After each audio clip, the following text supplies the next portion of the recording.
অসুস্থ ছাত্রীকে পরীক্ষা কেন্দ্রে পৌঁছে দিলেন পুরপ্রধান।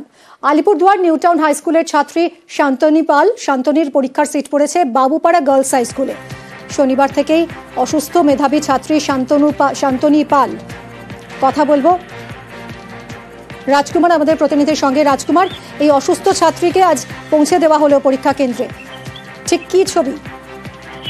দেখো, একদম মাধ্যমিক পরীক্ষার্থীদের যখন গোটা রাজ্যে বিভিন্ন রকম ঘটনা সামনে আসছে, কোথাও হয়তো মাধ্যমিক পরীক্ষার্থীকে খুন করা হচ্ছে, কোথাও হয়তো বা মাধ্যমিক পরীক্ষার্থী মাইকে প্রতিবাদ করায় তাকে মারধর করা হচ্ছে, তখন কিন্তু অন্যরকম ছবি, কার্যত মাধ্যমিক পরীক্ষার্থীদের দিকে সহযোগিতার হাত বাড়িয়ে দেওয়ার ছবি উঠে আসলো আলিপুরদুয়ারে।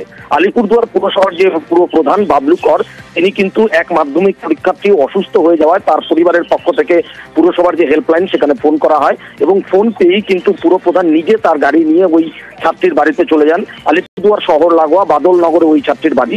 সেই বাড়ি থেকে কিন্তু ওই ছাত্রী এবং তার পরিবারের একজনকে আজকে কার্যত তুলে এনে আজকে পরীক্ষা কেন্দ্রে পৌঁছে দিয়েছেন পুরপ্রধান। দিশেহারা ওই ছাত্রী এবং তার পরিবারের পাশে দাঁড়ানোতে কিন্তু একেবারে আলিপুরদুয়ার পুরসভার এই পুরপ্রধানের এই ভূমিকার প্রশংসা করছে বিভিন্ন মহল। ধন্যবাদ।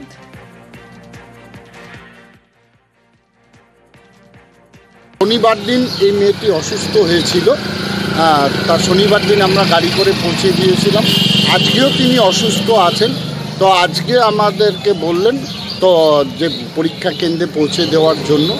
আমরা তাই ছাত্রটিকে পরীক্ষা কেন্দ্রে পৌঁছে দিলাম। যে ছাত্রীটা অসুস্থ হয়েছে তাকে পরীক্ষা কেন্দ্রে পৌঁছে দিলাম। আমি আছি, আমার সঙ্গে আমার ভাইস চেয়ারম্যান আছে, মিউনিসিপ্যালিটি চেয়ারম্যান এবং পাশে প্রশাসনিক যে সমস্ত যারা কর্তা ব্যক্তিরা আছেন প্রত্যেকে একদম আমাকে যথেষ্টভাবে হেল্প করেছেন এবং আমাকে একটা সাহস দিয়েছেন। মেয়ের পাশে দাঁড়িয়ে মেয়েকে একটা